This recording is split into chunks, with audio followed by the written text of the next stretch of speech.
네, 이번 시간은 식품산업기사 25년 2회의 제1과목인 식품 가공에 대한 문제 풀어보도록 하겠습니다.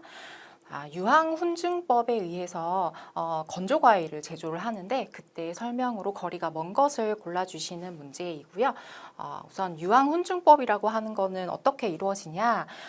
과일을 이제 건조를 할 때 유황을 태워서 거기에서 아황산 가스가 나오죠. 그 가스, 즉 증기를 이용을 해가지고 농산물에다가 가하는 것인데 이 아황산 가스, 이산화황의 작용이 어떤 것이냐? 폴리페놀의 산화를 방지한다. 폴리페놀이 옥시데이션이 되면 산화가 되면은 그 산화 효소에 의해서 이제 갈변이 되는데 이제 요것을 갈변을 방지해주는 역할을 하기도 하고 그래서 제품의 색을 좋게 한다든지 그리고 병해충의 번식을 억제할 수도 있습니다. 그리고 뭐 꽃감 같은 경우에 특히 이제 이런 유황훈증법을 많이 사용을 하는데 감 같은 경우에는 거기에서 이제 그 효모나 뭐 세균 같은 경우는 수분 활성도가 낮아서 이미 생육을 할 수 없지만 곰팡이 같은 경우는 어떤 중간 수분 식품 그 안에 범위에 들어도 곰팡이가 필 수 있기 때문에 이제 꽃감에서 많이 발생할 수가 있어요. 그래서 이 유황훈증법을 통해서 이제 곰팡이의 생육을 억제할 수 있습니다. 그래서 그러한 작용을 하기 위해서 이제 유황훈증법을 쓰는데 그거를 알고 이제 문제를 푸시면 되겠죠. 옥시다제라고 하는 것은 이 폴리페놀 옥시다제, 그러니까 폴리페놀의 산화를 시키는 것인데 이런 산화 요소를 파괴시키는 역할을 하기도 하고 그리고 미생물 억제 효과가 있고 그리고 과육의 갈변을 방지해서 색깔을 유지시켜준다. 이제 이 내용도 맞겠죠. 네, 2번 불쾌치를 제거한다. 이제 요거는 유황훈증법과는 관련이 없고 오히려 이제 황 성분이 남아 있게 되면 좀 냄새가 날 수도 있다. 그래서 요거는 이제 2번은 거리가 먼 것이 되겠습니다.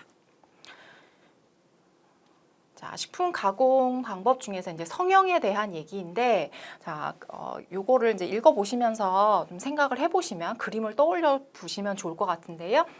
배럴의 한쪽에는 원료 투입구가 있다. 그래서 그림을 간단하게 그려보면,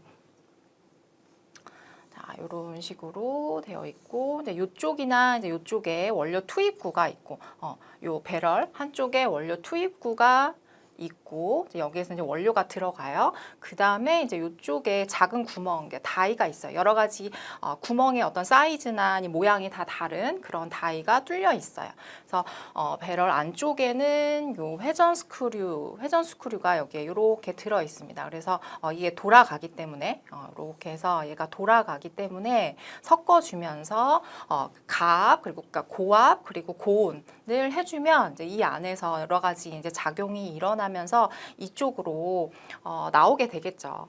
그래서 이러한 성형 방법이 무엇이냐? 이건 자주 시험에 출제되죠. 압출 성형에 대한 얘기를 하고 있습니다. 과립 성형이라고 하는 거는 이제 보통 그 호프 펠렛을 만들 때, 이제 과립을 만들 때에 하는 방법이고, 주조 성형이라고 하는 건 우리가 보통 아이스케키라고 하는 이제 모양에다가 그 일정한 모양의 틀에다가 어떤 그 뭐 아이스케키의 그런 그 원재료들을 넣고 냉각 또는 가열에 의해서 굳히는 방법이다. 그다음에 아변 성형은 보통 면대를 만들 때, 그죠? 면대를 만들 때에 사용하는 방법이 되겠습니다. 자, 다음은 3번. 무당연유를 제조하는 공정에 대한 설명으로 틀린 것인데 우선 무당연유, 그러니까 당을 첨가하지 않은 그런 연유죠. 제조 공정을 보시면 원유를 우선 그 지방 함량을 맞춰서 표준화를 해준 다음에 가열, 약간의 예열을 합니다. 그런 다음에 이제 농축을 하고 균질발을 해서 냉각, 그다음 충전 밀봉, 멸균을 하게 되고요. 이제 이렇게 해서 제품화가 되는데 여기에서 예열은 왜 해주냐? 자, 우유를 가열을 하는 거기 때문에 그 안에 여러 가지 이제 효소들이 들어있는데 약간의 단백질을 변성시키는 효과, 그래서 효소를 불활성화시키는 효과도 있고 뒤에 농축을 할 거기 때문에 이제 농축할 때 우유가 눌러붙을 수 있잖아요. 그래서 그런 것들을 막기도 하고 그러기 위해서 약간의 예열을 합니다. 그래서 1번부터 보시면 자 무당연유니까 당을 넣지 않는 것이고 예열 공정은 했어요, 그죠? 그래서 여기서는 답이 2번이 되고 균질화, 그다음 가열멸균을 반드시 해 주어야 합니다. 반면에 안에 이제 무당 연유 말고 가당 연유가 있잖아요. 가당 연유는 이제 당을 가해주는데 그 가당도 문제 나올 수 있으니까 이제 가당 같은 경우는 제조 공정이 어떻게 되냐? 자, 똑같아요. 원유, 표준화, 예열을 거치고 여기에서 가당을 해줍니다. 당을 첨가해 주는데 한 45% 정도로 최종 제품의 당 함량이 45% 정도 되도록 당을 굉장히 많이 첨가를 해주고요. 그런 다음에 이제 농축 균질화를 거치는데 가당 연유 같은 경우는 이 멸균 공정을 거쳐주지 않아요. 왜냐하면 당 함량이 높기 때문에 이미 수분 활성도가 굉장히 낮아져서 미생물이 생육할 가능성이 거의 없습니다. 그래서 굳이 이제 멸균 살균을 해줄 필요가 없이 그냥 제품화하면 된다. 그래서 가당 연유와 무당 연유의 차이는 또 참고로 알아두시면 좋겠고요. 아이스크림 제조 공정 중에 동결을 하죠. 동결 시에 믹스, 그 원료를 믹스해서 넣는데 그 믹스의 응집 방지와 숙성 시간을 단축하며 점도를 증가시켜서 아이스크림의 바디와 조직을 개선하는 공정은 어디냐? 답은 균질화 공정인데 아이스크림의 제조 공정을 보시면 자 먼저 우유를 원심 분리하면 비중에 의해서 크림이 위에 뜨게 되고 이제 그 크림만 모으게 되고 그 크림을 이제 이용을 하는 거죠. 크림에다가 여러 가지 뭐 유화제도 넣고 여기 보시면 뭐 감미료, 유화제, 안정제 등등을 넣고 재료를 혼합을 해준 다음에 균질화를 해줘야 돼요. 이 과정에서 이제 유화가 일어나죠. 아이스크림이라고 하는 거는 수중 유적형의 유화액이기 때문에 이제 이 균질화 과정에서 유화가 잘 일어나야 합니다. 자, 그런 다음에 살균 냉각해주고 숙성 동결을 시켜주는 과정을 거치는데 그러니까 여기서 얘기하는 건 이제 균질화에 대한 얘기겠죠. 균질화에서 어떤 유화액의 상태를 잘 만들어 주어야지 이제 나중에 어떤 아이스크림의 바디와 조직감이 좋아지기 때문에 그렇습니다. 다음은 고구마 전분을 제조할 때 이제 석회 처리를 해주는데 주요 효과가 아닌 것이에요. 자, 전분을 제조하는 원료는 굉장히 많죠. 우리가 보통 이용하는 것이 감자 전분이고 고구마 전분이고 옥수수 전분이 있는데 여기서는 고구마 전분을 얘기하고 있습니다. 자, 고구마 전분은 다른 어떤 뭐 감자나 옥수수의 원료랑 달리 뭐가 있냐? 펙틴질이 있어요. 그 안에 섬유질도 있고 펙틴질도 있고 단백질도 있고 이제 여러 가지 물질들이 있는데 여기서는 전분만 가라앉혀서 전분의 회수율을 높여줘야 되잖아요. 그러기 위해서 이제 석회를 사용을 해주는데 석회와 이제 펙틴이 여기에 섞여 있으면 전분의 침전 분리가 느려지게 됩니다. 이제 방해를 받기 때문에 여기에서 펙틴질을 석회랑 결합시켜 주는 거예요. 그렇게 해가지고 전분이 침전 분리를 잘 할 수 있게끔 도와주는 역할을 하고 석회 자체가 알칼리성이 있기 때문에 폴리페놀 흡착을 방지시켜준다. 그래서 고구마 전분 우리가 그 가루를 사면은 굉장히 뽀얗잖아요.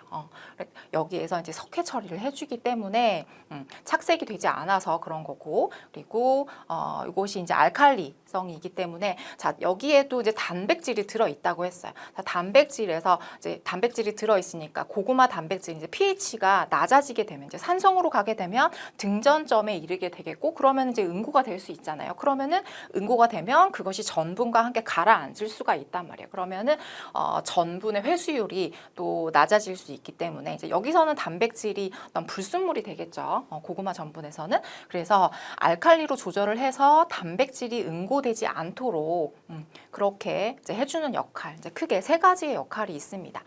주요 효과 아닌 것, 수율 중대 맞죠? 품질 향상, 그리고 이물질 제거. 여기서는 단백질이나 펙틴질을 이물질이라고 볼 수 있습니다. 그래서 1번, 2번, 4번은 맞지만 3번 부패 방지와는 관련이 없습니다.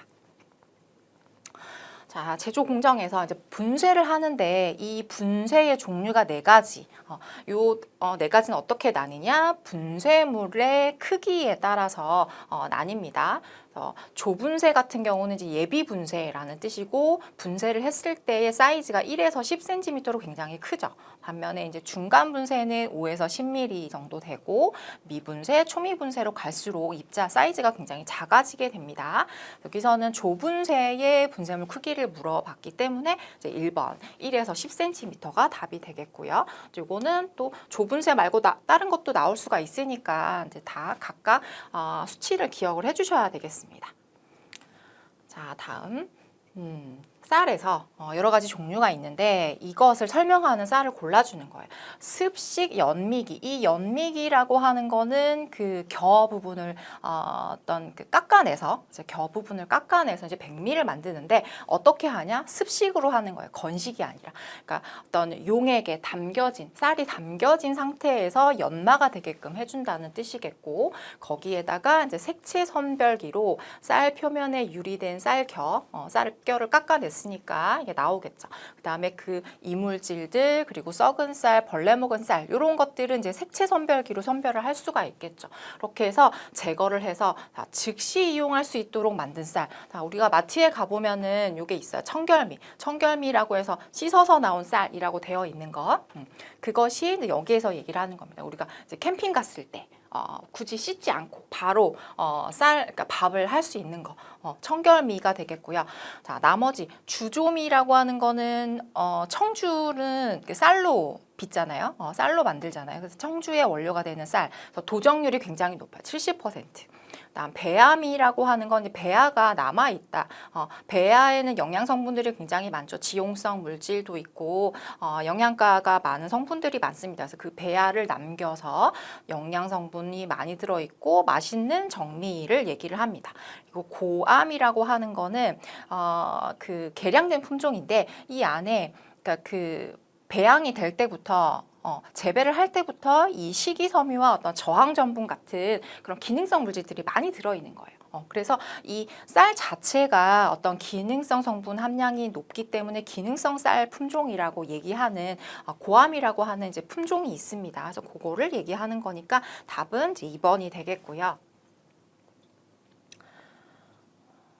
자, 동결건조에 대한 설명으로 옳지 않은 것은 동결건조의 원리를 보면 건조를 하는데 어떻게 하냐. 먼저 수분을 얼린 상태에서 그 수분을 얼음 상태에서 수증기 상태로 이제 승화를 시켜서 건조를 하는 방법이죠. 그래서 일반 어떤 가열건조법보다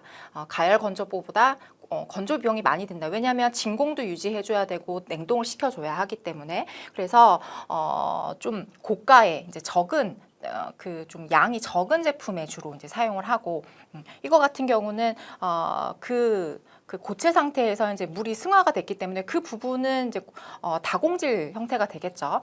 그러면은 이제 요거를 나중에 물을 넣었을 때 가수에 의해서 복원력이 굉장히 좋다. 그리고 가열을 하지 않기 때문에 향미 보존이 많이 된다.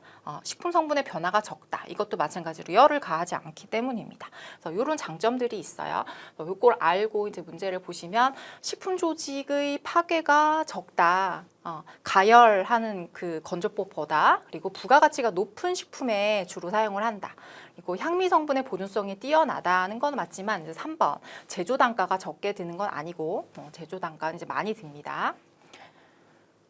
9번 CU를 제조할 때 CU는 이제 우리가 일반적으로 사 먹는 우유 말하는 거죠. CU 제조에서 균질기를 사용하는 목적.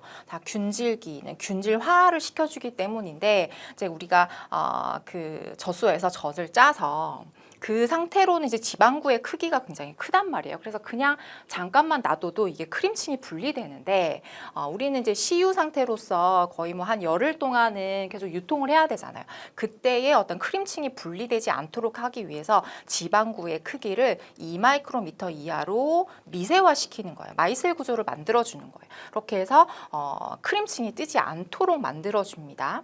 이 균질화 과정에서 작은 지방구들이 많이 생기는데 그 표면에 카제인이 흡착되게 되고 그럼으로써 좀 더 부드럽고 이제 소화율도 높아진다. 이제 이런 부가적인 장점들도 있습니다. 목적이 아닌 것 보시면 크림층의 분리 방지 맞죠? 소화 흡수율 증가한다는 것도 맞고 우유 속의 지방의 균질 분사하는 것도 맞겠죠. 4번 카제인의 분리가 용이하다. 굳이 여기서는 카제인을 분리할 필요가 없습니다. 이거는 치즈인 경우에 해당이 되겠죠. 그래서 여기서는 4번이 답이 되겠습니다. 자, 살균하는 방법 중에서 골라주는 거. 뭐 이런 저온 살균, 고온 순간 살균, 초고온 살균 이런 것들이 주로 우유 살균법인데, 근데 요거는 우유에만 적용하는 것은 아니고 뭐 과즙, 주스 뭐 이런 데도 이용을 합니다. 우유나 과즙의 맛과 비타민 등 영양 성분을 보존하기 위해서 여기서는 온도랑 시간을 주어졌잖아요. 그죠? 70에서 75도씨 그리고 10에서 20초간 살균한다라고 했기 때문에 2번이죠. 고온 순간 살균법이다. 뭐 요 시간은 약간 다를 수는 있지만 거의 이제 유사하다고 보고 2번을 골라주시면 되겠습니다. 자, 다음 건조 방법 중에서 액상식품을 분말로 건조하는데 가장 적합한 건조법은 답은 1번이고, 그렇죠? 분무 건조이고 이제 가장 많이 쓰는 방법이고요. 물론 다른 것들도 쓸 수 있지만 여기에서는 이제 분말로 건조하기에 가장 적합한 것을 골라주는 거기 때문에 이제 분무 건조가 답이 되겠습니다. 세척 방법에서 건식 세척과 습식 세척이 있어요.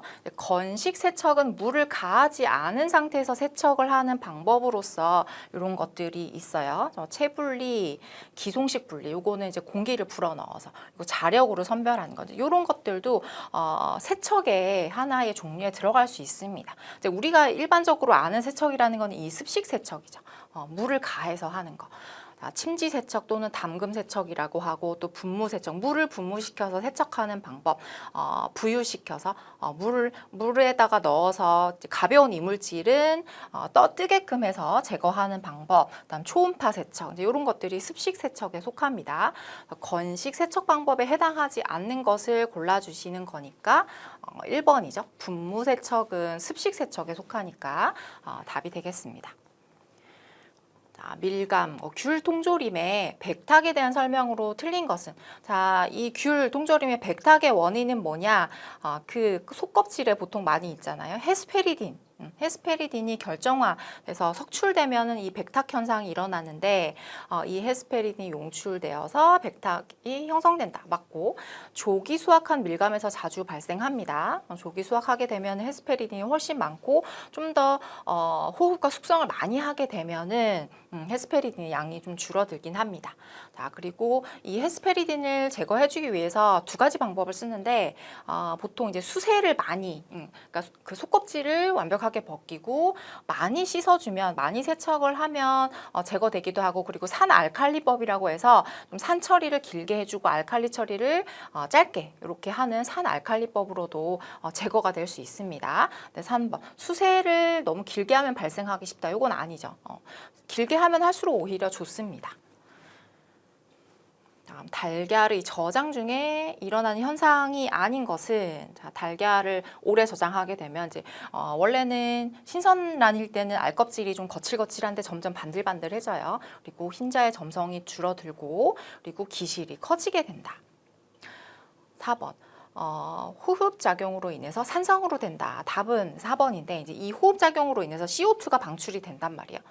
신선 난백은 7.6에서 7.9의 pH를 가지지만 CO2가 방출되게 되면은 pH가 알칼리성으로 굉장히 높아지게 됩니다. 그래서 4번이 정답입니다. 식품 냉동에서 냉동 곡선이라고 하는 것. 식품의 냉동 곡선, 동결 곡선이라고 하는 거는, 요거는 이렇게 이제 서술식으로 이제 문제가 되어 있으니까 이제 이게 맞나? 좀 쉽잖아요, 그죠? 그림을 떠올려 주시면은 좋을 것 같아요. 동결 곡선 뭐 간단하게 이제 여기다가 이렇게 그려보면, x축 같은 경우는 시간이고, y축이 온도가 됩니다.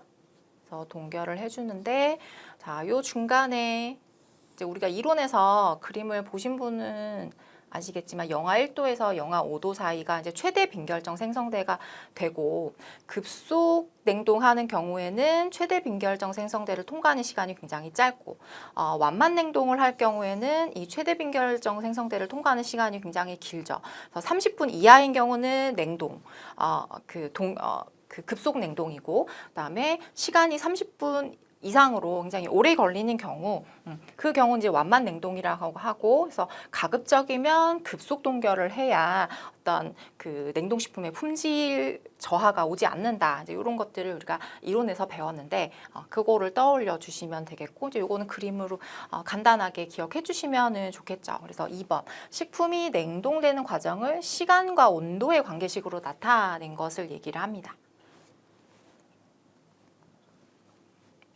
자, 이거는 계산 문제인데, 자, 우리가 보통 이런 압출 성형기를 이용을 해서 보통 그 옥수수 과자를 만드는데요. 그때 옥수수 가루를 이용을 해서 만듭니다. 그래서 옥수수 가루를 압출 성형기에다가 넣어주는데, 기본적으로 이제 이 원료 옥수수 가루가 수분 함량이 12%였던 거예요. 근데 적절한 옥수수 과자를 만들기 위해서는 이 수분 함량이 18%여야 했기 때문에, 자, 여기에서 이만큼의 수분을 넣어줘야 되잖아요. 그래서 물을 얼마나 넣어줘야 되냐? 옥수수 가루를 그 압출 성형기에다가 10kg을 넣어주려고 하는데, 그럼 여기에 가해야 되는 물의 양은 얼마인가? 이거는 물을 첨가하기 전과 후에 고형분의 양은 같기 때문에, 물의 양은 변했지만 고형분 양은 같잖아요. 그래서 이제 요런 거를 이제 사용해 주시면 됩니다. 물론 뭐 요식 말고 본인이 이제 편한 방식으로 이제 계산 방법은 여러 가지니까. 그 중에 하나의 이제 계산 방법인 거예요. 물 첨가하기 전에 고형분 함량은 10kg 곱하기 100분의 88이 되겠죠. 수분 함량이 12%니까 고형분 함량은 88%.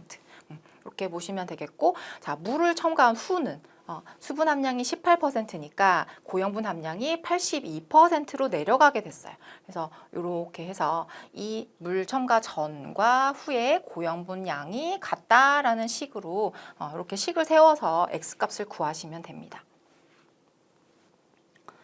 자, 선별 과정에 대한 문제예요.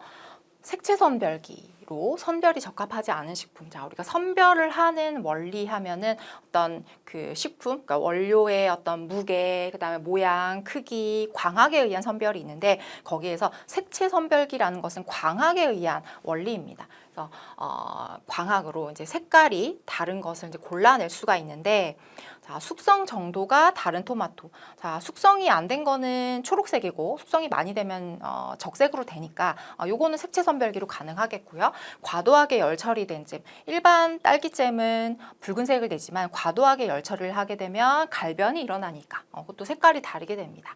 자, 표면 결점을 가진 땅콩. 땅콩이 그냥 하얀색인데, 그 알맹이 같은 경우는, 근데 거기에 표면에 결점이 있어요. 그러면 검은 반점, 뭐 갈색의 반점이 생기잖아요. 그럼 색깔의 차이가 나게 돼요. 그럼 이것도 색채 선별기로 선별을 할 수 있어요. 하지만 3번 크기가 다른 오이, 색깔은 같고 크기만 다르기 때문에 여기서는 색채 선별기로는 선별이 안 되겠습니다. 여기서는 크기에 의한 선별의 원리를 이용을 해야 되겠죠. 자, 다음. 자, 신선한 달걀의 등급 결정과 관계가 먼 것은? 자, 달걀의 등급에 A, B, C 등급이 있는데, 이제 신선 달걀은 A등급에 속하고, 그 A등급 같은 경우는 난각, 껍질이 거칠고 광택이 나지 않는다. 그리고 달걀의 비중이 1.08에서 1.09 정도 되고, B, C로 내려갈수록 점점 이제 비중이 낮아지게 돼요. 그리고 기실의 크기가 작을수록 신선한 달걀입니다. 그래서 등급 결정할 때, 자, 난각의 상태, 거친지 보는 거, 그다음에 비중이 얼마나 되는지, 기실이 큰지 작은지를 보면 알 수가 있지만, 4번 난황의 색깔로는 알 수가 없습니다. 자, 젤리나 잼 만들 때 이제 젤리화에 가장 적합한 유기산의 함량은 그거는 이제 요 젤리화에 필요한 3요소를 기억하시면 풀 수 있는데, 자, 3요소 당과 산과 팩틴이죠. 세 가지 요소인데, 여기에 당을 얼마나 첨가해 줘야 되냐? 60에서 65%로 상당히 많은 양을 첨가해 줘야 어떤 탈수 현상이 일어나기 때문에 이제 젤리화가 될 수 있다. 그다음 산 같은 경우는 pH 2.9에서 3.5 정도가 되어야 하는데, 이제 요거는 그러면은 유기산으로 따지자면 한 유기산 0.3% 정도가 되었을 때 pH가 2.9에서 3.5 정도 된다는 얘기고요. 다음 팩틴은 1에서 1.5% 정도 넣어줬을 때 이 세 가지가 모두 만족을 했을 때의 젤리화가 일어날 수 있습니다. 유기산의 함량하면은 3번 0.3%가 되겠고요. 마지막 문제.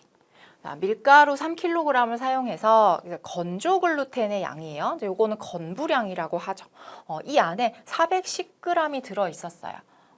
그 건조 글루텐이. 요거를 제조를 할 때 건조 글루텐의 함량, 비율을 얘기를 하는 겁니다. 자, 이때의 밀가루의 종류와 주요 용도의 연결이 옳은 것은, 자, 그러면 건부율을 구해줘야 되겠죠. 건조 글루텐의 함량, 건부율이라고 하는 건 분모 밀가루량 분의 분자가 이제 건부량이 되는 거고 거기다 곱하기 100을 해주면 되거든요. 자, 근데 이제 여기가 이제 스프량이 나온 경우 건조 글루텐이 아니라 그 젖은 글루텐, 외탄 글루텐일 경우에는 이제 스프율이 되겠고 그 스프율을 구해서 그때는 이제 글루텐의 함량을 건부율이 아닌 이 스프율을 봐주셔야 되거든요. 근데 여기서는 건부율을 얘기를 하는 거기 때문에 이 부분을 수치를 봐주시면 되겠어요. 그래서 구하면 410g이라고 했으니까 410하고 그다음 여기가 g이니까 이제 수치 단위를 맞춰줘야 되겠죠. 3kg을 3,000g으로 맞춰서 풀어서 이제 계산을 해주면 13.7%의 건부율을 가집니다. 그러니까 여기서 13% 이상이면은 강력분이잖아요. 강력분, 이건 제빵용으로 사용할 수 있습니다. 그러니까 13.7%의 강력분, 식빵을 제조하는데 사용할 수 있다. 이렇게 해서 3번을 골라주시면 되겠습니다.